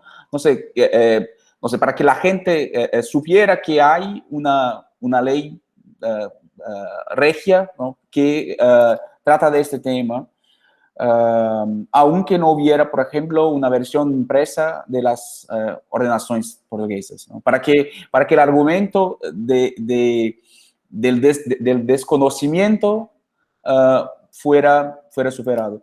Y yo te pregunto, no sé, ¿qué piensas de eso? Y si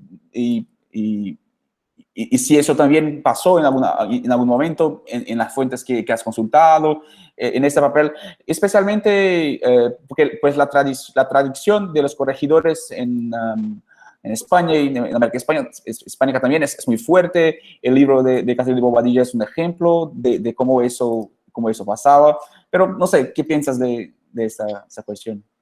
Sí, mira, Muchas veces se cita la figura del corregidor como una figura que viene a poner la autoridad del rey encima de la ciudad, ¿no? Así como esa imagen de Keepers of the City, de aquel libro de Marvin Lunenfeld, ¿no? Yo creo que, que cuando uno mira un poquito más, el corregidor cumplía una doble función. O sea, por un lado representaba al rey ante la ciudad, representaba la autoridad del rey en la ciudad, pero al mismo tiempo representaba a la ciudad ante el rey. Era una presencia que estaba guiada por contemplar también el interés de la pública conveniencia de su ciudad. Y hay muchos ejemplos de esto, de cuando las leyes dicen el corregidor debe cuidar su república, su ciudad. Entonces, Castillo de Bobadilla dice, bueno, decidir si hay que hacer ordenanzas nuevas o cuáles ordenanzas deben cambiarse. Dice, es algo que toca copulativamente, dice, usa este verbo, copulativamente, al corregidor con los regidores, y no lo pueden hacer los unos sin los otros. Es como que detrás de esa arquitectura institucional está esta idea de el rey y la república en armonía, ¿no? En armonía, en complicidad, que es una imagen que explica mucho mejor la vida cotidiana de las instituciones que la imagen de conflicto que está construida quizás para alimentar batallas políticas como el liberalismo del siglo XIX, que veía en los cabildos al pueblo y en el corregidor el control sobre el pueblo, ¿no es cierto? Sin embargo, si quitamos esa imagen, esta suerte de necesidad de armonizar entre el cabildo y el corregidor era un imperativo, y nosotros conocemos muchos conflictos entre cabildos y corregidores, pero no conocemos los no conflictos, porque los no conflictos no quedan escritos y no pasan a la historia. Pero entonces, claro, como conocemos varios conflictos, creemos que era puro conflicto aquello, pero lo que no estamos leyendo es el silencio, y el silencio también habla cuando decimos, bueno, a lo largo de 200 años de colonización o de existencia de este sistema, bueno, hemos visto muchos conflictos, pero claro, porque los conflictos se hacen visibles en un mundo donde los conflictos se ponen por escrito, pero las otras cosas no se ponen por escrito. Entonces, primera cuestión, la relación entre corregidores o gobernadores o alcaldes mayores, que son lo que serían los oidores, con los cabildos, no es una relación necesariamente confrontativa por consecuencia del diseño institucional. Es una relación que y que muchas veces era confrontativa, pero tenía más que ver con los condicionantes circunstanciales de cómo se alineaba el corregidor con las élites locales.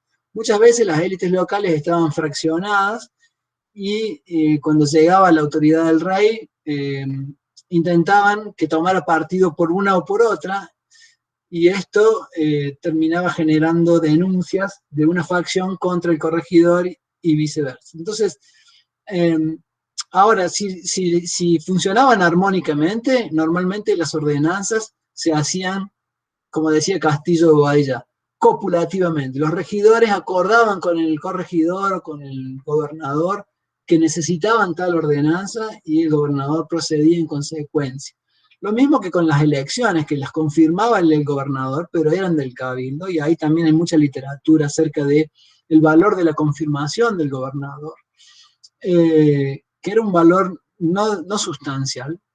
La jurisdicción de la elección la daba la elección del cabildo, y la confirmación era un acto meramente validatorio ex post. Bueno, toda una discusión sobre eso, pero quiero decir con esto que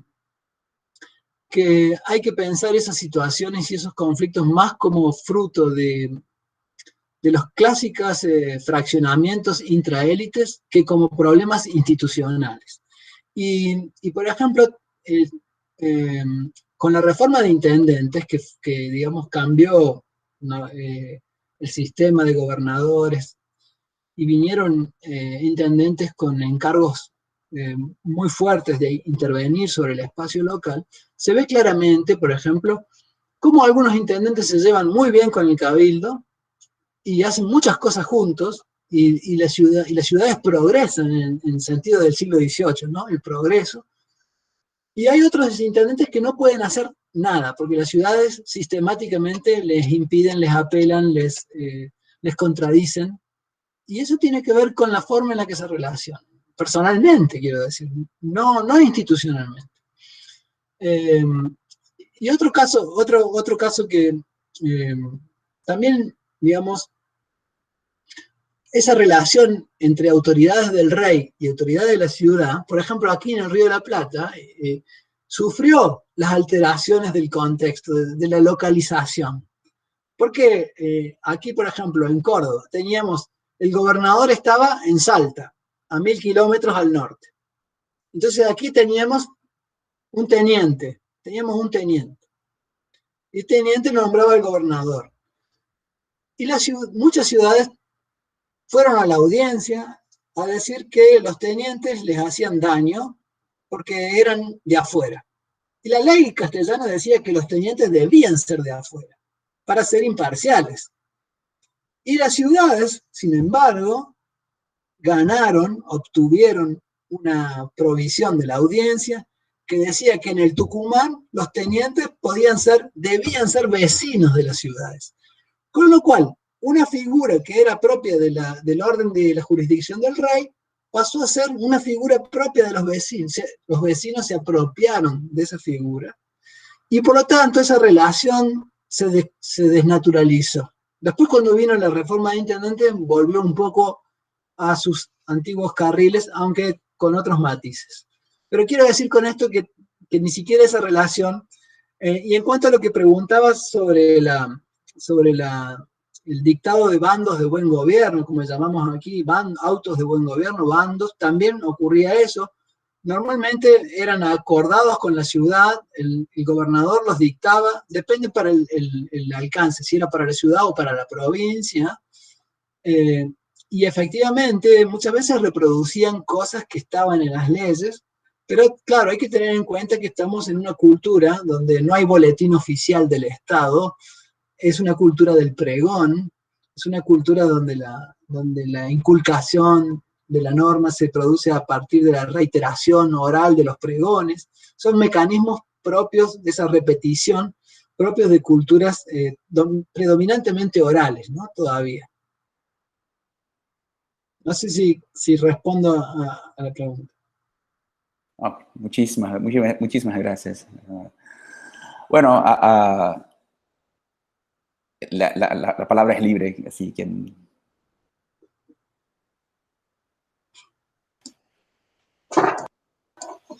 Olá, não sei se me ouvem.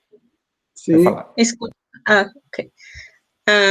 Então, em primeiro lugar, é um prazer poder estar aqui hoje. Eu sempre perco, eu nunca consigo alcançar estes seminários, peço desculpa. Mas também estou com um fuso horário.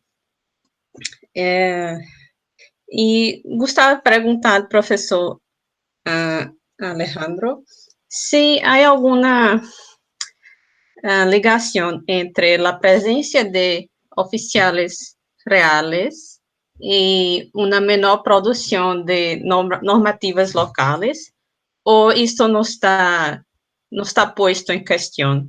Ou seja, a distância faz com que haja mais normativas locais e adaptação?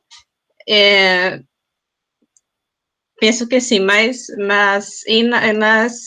nas cidades que têm as audiências, os virreyes, também há muita produção normativa local. Bueno, la verdad es que yo no tengo una respuesta precisa, tendríamos que verlo, no estoy seguro. Hay cosas que sí es importante ahí sobre esa pregunta aclarar, y es que yo creo que durante mucho tiempo se sostuvo que las ciudades coloniales tuvieron un alto grado de autonomía, usando esta palabra, ¿no?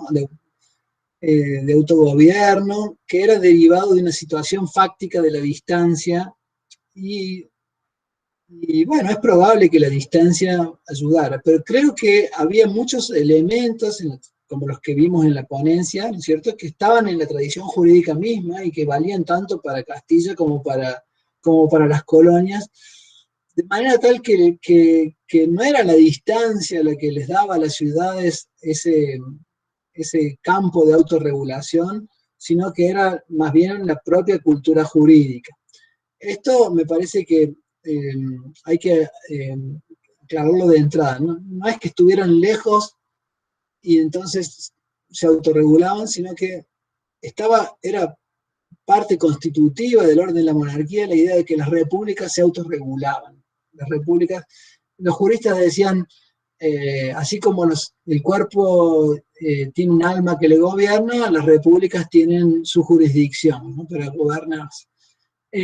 Ahora es cierto que la presencia de autoridades reales en la ciudad podía menguar la importancia del cabildo o su actividad, o no. O también muchos cabildos, y a esto también es interesante, por ejemplo, muchos cabildos veían como un objetivo importante ser designados como sede de una autoridad del rey, porque eso les daba prestigio como ciudad. La ciudad donde había una audiencia, un tribunal o un virrey, era una ciudad que se distinguía de las demás. Y entonces, por ejemplo, vuelvo al caso que conozco bien, el caso de Córdoba. Córdoba pidió constantemente que acá hubiera una audiencia en Córdoba, una audiencia, un tribunal real, que hubiera aquí una audiencia. Y uno diría, bueno, ¿querían ser controlados? No, querían tener el prestigio, la importancia y toda la circulación económica que implicaba un tribunal del rey, porque no eran todo el movimiento económico que generaban los magistrados con sus criados, sus familiares, etcétera, que le daban, con sus salarios, le daban a la ciudad una significación notable, ¿no? Esto muy bien lo muestra Richard Kagan para Valladolid, por ejemplo, cuando se instala la audiencia en Valladolid. Entonces, la presencia de autoridades del rey no necesariamente era conflictiva o no era lo que debía presumir un conflicto con las autoridades de la ciudad. También es muy interesante un trabajo de Bartolomé Clavero sobre Sevilla, ciudad y corte se llama, donde analiza la relación entre la audiencia de Sevilla y el cabildo de Sevilla. Es muy interesante. Entonces, no tendría una respuesta en base a experiencia empírica sobre si donde hay autoridades del rey las ciudades legislan menos o más. No podría decirlo porque no tengo datos empíricos para responder, pero sí diría que hay que considerar estas premisas, que la presencia de una autoridad del rey no necesariamente significa opacar la autoridad local, al contrario, la exalta. No podemos comparar el Cabildo de Lima, por ejemplo, aprovechando que lo veo a Renzo ahí, el Cabildo de Lima con el Cabildo de Córdoba, que era prácticamente, el Cabildo de Córdoba era un cabildo de fin del mundo, ¿no? Pero el Cabildo de Lima o el Cabildo de México eran cabildos muy significativos, muy importantes y muy celosos de sus potestades. Hay un libro reciente que ha salido no me voy a acordar ahora, sobre México, de Esteban Tagle, sobre México, sobre justamente los conflictos entre el Cabildo de México y las autoridades ya en contexto de reformas borbónicas, y sobre cómo el Cabildo pretende constantemente hacer valer sus potestades regulativas en materia de hacienda, incluso frente a las reformas borbónicas. Es decir que no tengo una respuesta sobre datos, pero sí estas premisas para considerar como elementos a considerar para la respuesta.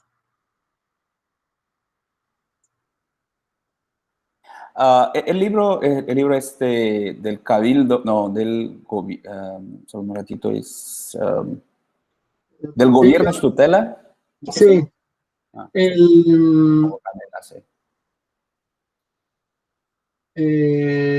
ver si lo tengo por aquí. Mira, lo he trabajado hace poco. Yo puse acá un enlace de una reseña. Del gobierno y su tutela. Las reformas a la hacienda local en el siglo XVIII y el Cabildo de México. Ese libro es bien interesante porque el autor, Esteban Sánchez Tagle, lo que hace en ese libro es reelaborar un trabajo que él había hecho anteriormente sobre otro marco teórico, sobre un marco teórico más propio del Estado absoluto y tal. Y él mismo dice que después de haber comprendido algunas claves de la historia jurídica, básicamente de la historia crítica del derecho, se dio cuenta de que muchas de las cosas que había hecho las había interpretado de un modo que no eran el mejor. Entonces lo vuelve a hacer Interesante. bajo una lógica diferente. Interesante, muy interesante. Perfecto. Creo que alguien más. María Beatriz, por favor. Hola a todos, buenas tardes. Yo no sé si entendí correctamente, por eso la duda, pero la velocidad con la cual las costumbres han cambiado, ¿no perjudicó los juicios de la época? Yo no sé si estoy clara, pero... ¿No perjudicó los juicios de la época? Pero no sé a qué te refieres con la velocidad con la que las costumbres cambiaron. Porque normalmente las costumbres tienen que tener una antigüedad para ser vinculantes, ¿no? Depende si las costumbres son hechas con conocimiento del señor de la tierra o del rey, o si no. Y si son inmemoriales, por ejemplo, que inmemoriales era un término que se hacía equivaler a 100 años, más o menos. En ese caso se consideraban, como decía Castillo de Bobadilla, ¿no? Siendo inmemoriales, derogan a la ley. Entonces, no sé a qué te refieres cuando dices que las costumbres cambiaron tan rápido. Yo sé que las reformas que los reyes introdujeron, sobre todo las reformas borbónicas, alteraron algunas costumbres, pero muchas costumbres que solían alegarse, la posibilidad de alegar el valor de la costumbre en los tribunales siempre estuvo muy activa y sigue siendo alegada. Y, por ejemplo, qué sé yo, un ejemplo sencillo, ¿no? Era muy común aquí que las mujeres quedaran solas, los hombres se iban a la guerra o iban a España a atender su negocio, y una mujer se presenta ante el tribunal local a defender a su marido, que está ausente y que ha sido demandado en ausencia, y ella, por supuesto, no sé si ella escribe o alguien le escribe, pero ella dice que sabe que por las leyes la mujer no puede actuar en juicio, pero dice que en esta tierra sí lo hace, porque la costumbre la avala, y dice la costumbre deroga a las leyes. Lo dice expresamente en un caso en el siglo XVIII. O sea, como que la posibilidad de alegar costumbres en juicio siempre estuvo presente, ¿no es cierto? Es cierto que cuando pasó lo de las reformas de intendente, bueno, ahí ya no se pudo alegar que los gobernadores actuaban como jueces de apelación, porque la reforma fue muy radical y sobre la lógica de una potestad imperativa del rey, ¿no? Pero, por ejemplo, esa misma reforma ordenaba que los alcaldes ordinarios que las ciudades elegían cada año para actuar como juez local, la reforma de intendente decía que ahora en más iban a durar 2 años y no 1 año.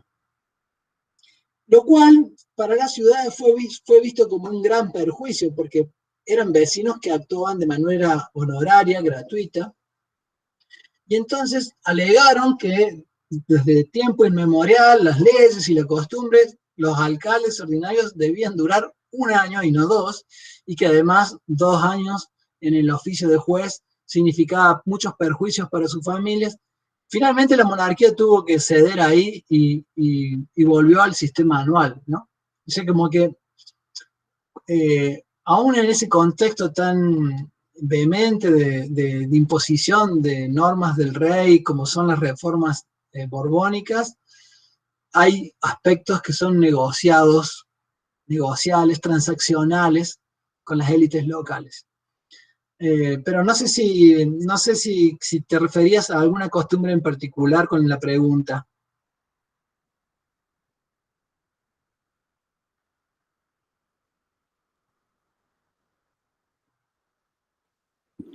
Creo que pasó algo que quizás allá. A lo mejor quiso habilitar el micrófono y Sí, cortó. probablemente. ¿Alguien más?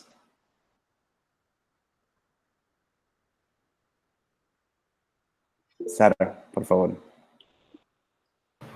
Professor Agüero, tem um aspecto do seu texto que o senhor fala que é sobre o pacto colonial e como muitas vezes o rei não consegue impor a vontade, então ele tem que remediar as situações e fazer concessões, enfim.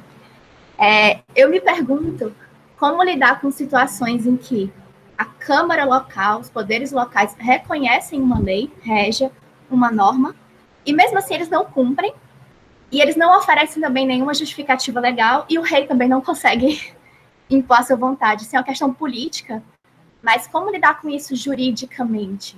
Né? Es buena pregunta, claro. Cuando el derecho no funciona, nos queda la fuerza, ¿no? El rey, cuando quiere hacer cambios, lo intenta y las ciudades resisten. Hay muchas formas de resistir, obedece pero no se cumple, la suplicación, hay argumentos, pero finalmente el rey también usa de sobrecartas, ¿no? Como volver a enviar la misma norma, y finalmente, si el rey insiste, bueno, ¿qué puede hacer el rey? Puede enviar una pesquisa, un pesquisador para que vea que en esa ciudad se cumple su ley, su norma, su decisión. Y ese pesquisador llega a la ciudad y viene con un privilegio, dice, acá vengo en nombre del rey a ver cómo cumplís con la ley del rey. Y bueno, a lo mejor viene con un ejército detrás para imponerse por la fuerza, pero normalmente no. Tiene que negociar y ahí depende de muchos factores, de muchas circunstancias. Hay ejemplos para ambos lados. Por ejemplo, esto que te estoy contando ocurrió también en nuestra región del Río de la Plata. Bueno, quizás antes el ejemplo más famoso es cuando, y acá está Renzo que no me va a dejar cometer errores, pero cuando se quisieron derogar las encomiendas con las leyes nuevas, hubo una tremenda sublevación que significó que el rey tuviera que dar marcha atrás y dejar las encomiendas como estaban, ¿no? O sea, las encomiendas, que era una institución muy polémica, porque por la forma en la que significaba asignar pueblos de indios a un conquistador, a un colonizador y someterlos. Bueno, el rey las quiso derogar y no pudo, ¿no? Después, en otro contexto ya económicamente diferente, las terminaron derogando, pero aún así, algunas sobrevivieron a base de normas especiales.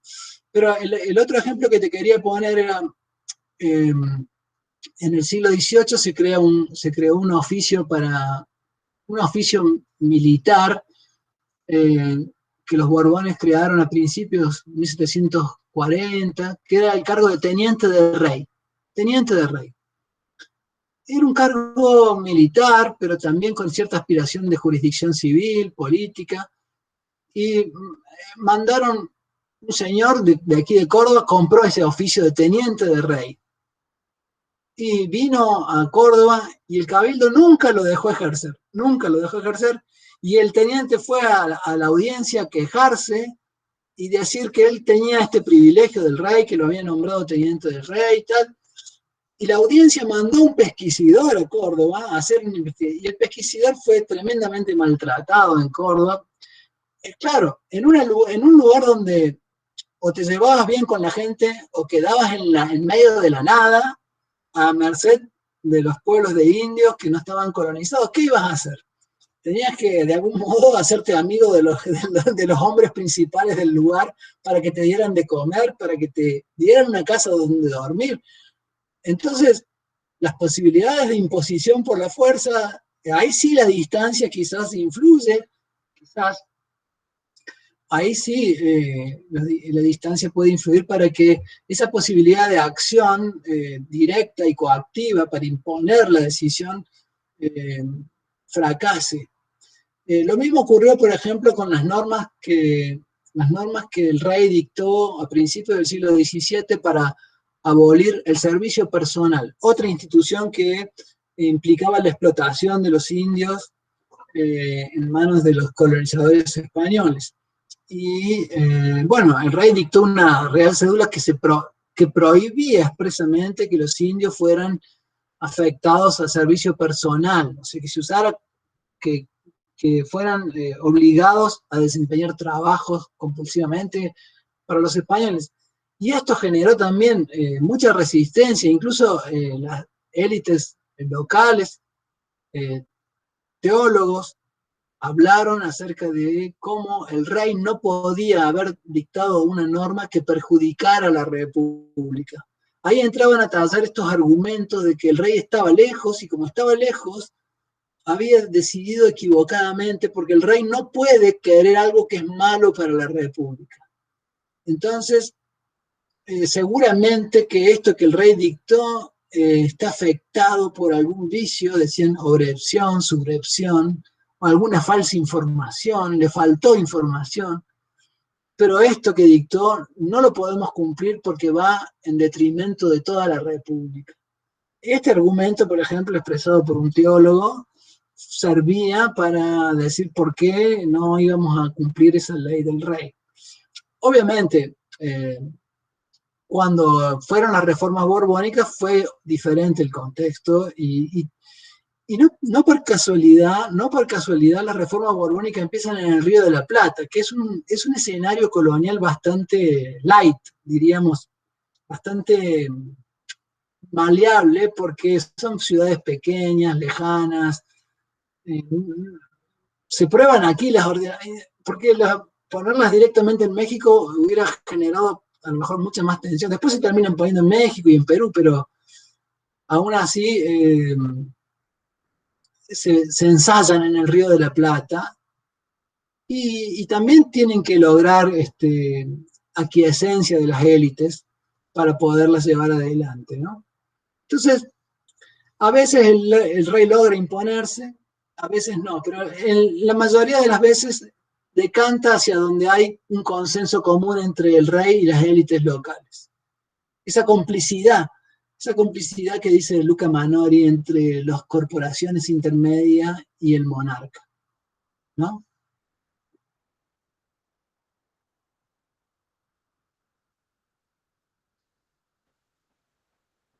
É que às vezes existem certas situações de penumbra que você não sabe se classifica como um fato jurídico ou um fato social.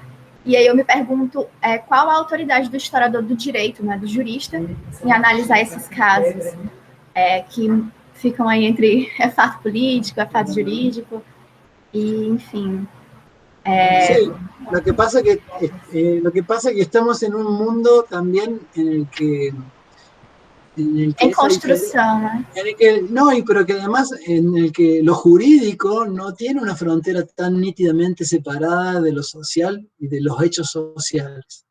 Entonces, esa distinción, que nosotros pensamos lo jurídico como un mundo normativo predefinido frente a lo social, no funciona así. Está mucho más integrado. El derecho es como, por esto que hablábamos de una cultura factualista, por esto de que hablábamos de una cultura casuista, el derecho está muy prendido a los hechos sociales. Y los hechos sociales modifican el derecho o interactúan con el derecho, y ahí también las autoridades jurídicas y las autoridades sociales muchas veces no se diferencian, ¿no? Un padre de familia de un juez local a veces no se distinguen muy claramente. Por eso yo, por ejemplo, cuando se hacen ese tipo de análisis, por ejemplo, cuando los franceses, cuando hablaban, Benoît Granot, por ejemplo, que hablaban, o Saussmann, hablan de la teoría de la infrajusticia, ¿no? De la infrajusticia, como que hay una justicia que transcurre por debajo del mundo oficial de la justicia, que es una justicia donde la gente hace pactos, hace acuerdos, como que decide no ir al tribunal para resolver sus casos. Eso implica que uno tiene una idea de que hay una justicia oficial que funciona con unas reglas y que hay un mundo ahí de infrajusticia.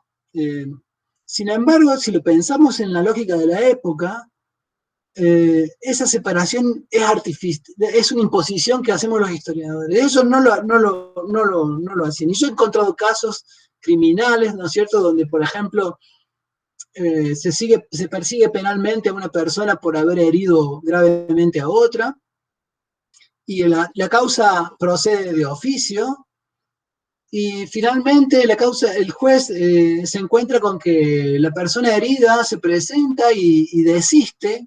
Le dice al juez que no siga con la causa porque ya se hizo amigo de su agresor, y entonces el juez dice, pero llama a alguien de testigo para que diga a ver si es cierto eso, y el testigo viene y dice, sí, fuimos los dos, él fue con su padre, él fue con otro, fue con el yerno o con el suegro, o sea, las autoridades sociales, padre, suegro, y se reunieron y se dieron un abrazo y se dieron la mano y se perdonaron como buenos cristianos.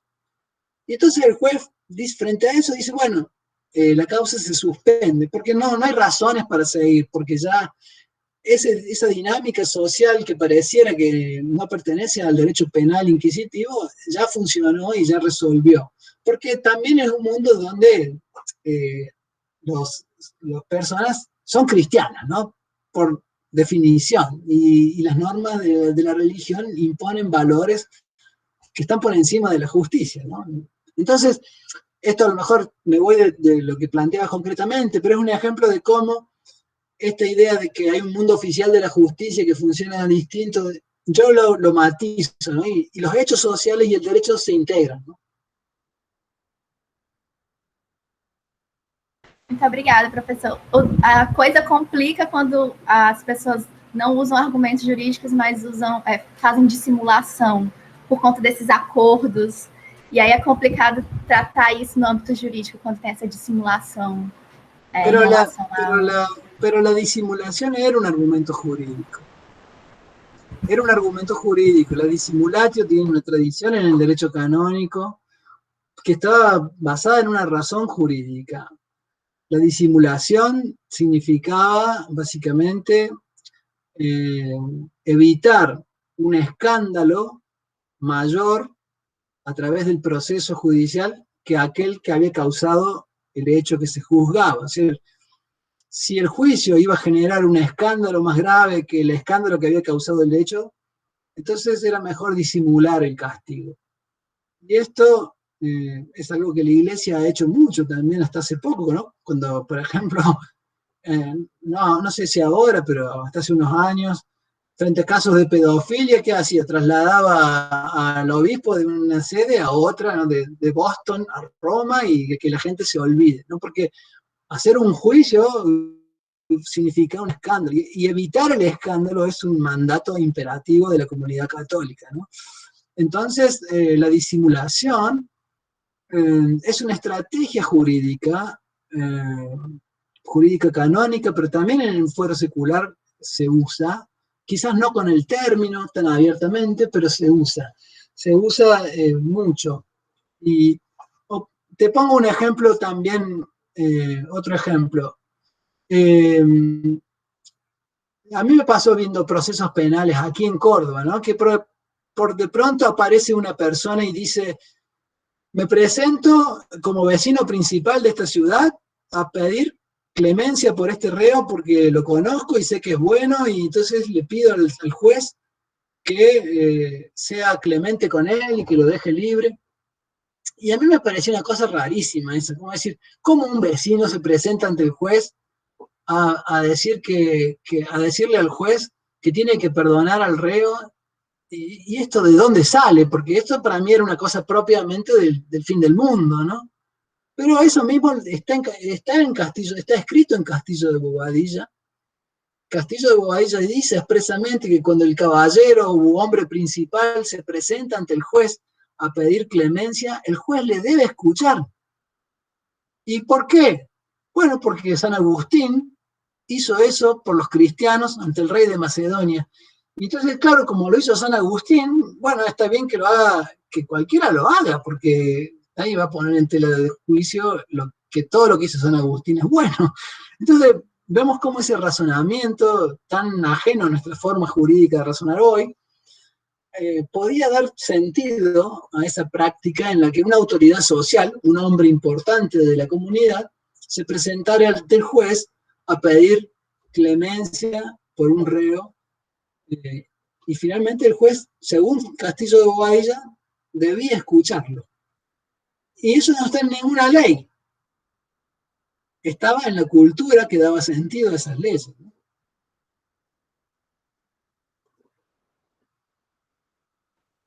Creo que esta última frase es perfecta para cerrar el debate, pues así es impresionante cómo esta discusión no tendrá fin, ¿no?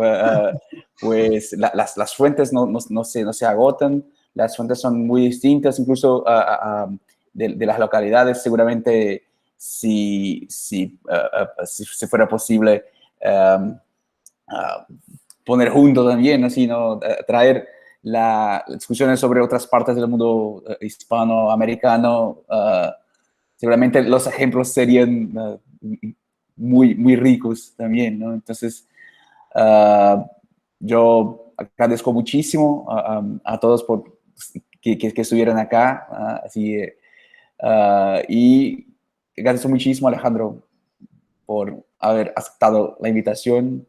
Fueron 2 horas de un gran debate, de muchas referencias, incluso yo, por lo menos 2, 3 acá fueron esenciales. Por ejemplo, yo la verdad es que no conocía este libro de Antonio Fernández de Otero. Así, para mí, así es algo que me será muy útil. Entonces, solo por eso ya habría valido la pena. Mira, justamente sobre eso, con un colega de España teníamos un proyecto de traducirlo,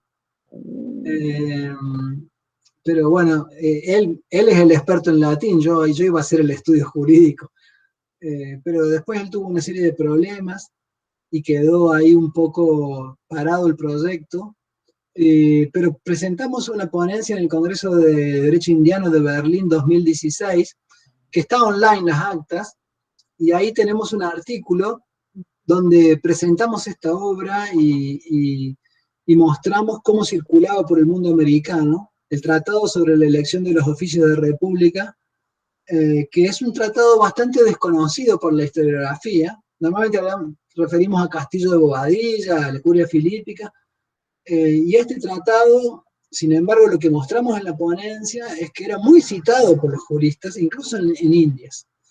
Entonces, sí, puedes ver esa ponencia nuestra que escribí quizás lo conoces probablemente a Paco Andrés Santos. Claro, sí, Paco, claro, seguro. Claro.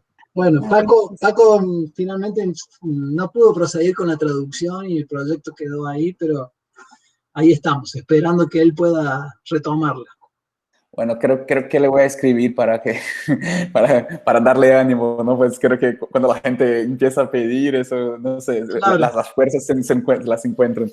Ojalá. Pero increíble, increíble. La verdad es que fue muy rico y te agradezco muchísimo, Alejandro, y espero que pronto podamos nos reunir otra vez en persona. Yo siempre digo esto a Renzo también, ¿no? Que esperamos que esa cosa toda de la pandemia y todo eso pase y que nosotros todos nos quedemos bien y que las próximas ponencias y próximas charlas sean en persona. Entonces, Ojalá.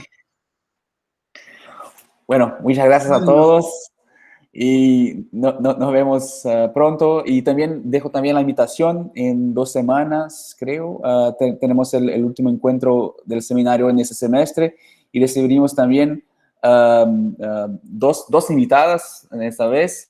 También argentinas, como profesora Alejandra Agüero, que son Leticia Vita, de la Universidad de Buenos Aires, y Pamela Cacciavilliani, cuya tesis la dirigió Alejandro. Entonces será como que una bueno, continuación. espero poder conectarme, me gustaría escucharlas. Perfecto, te envío el enlace. Bueno, muchas gracias a todos y un Gracias. abrazo. Muchas gracias a ustedes. Gracias, Gustavo. Gracias, un abrazo. Adiós.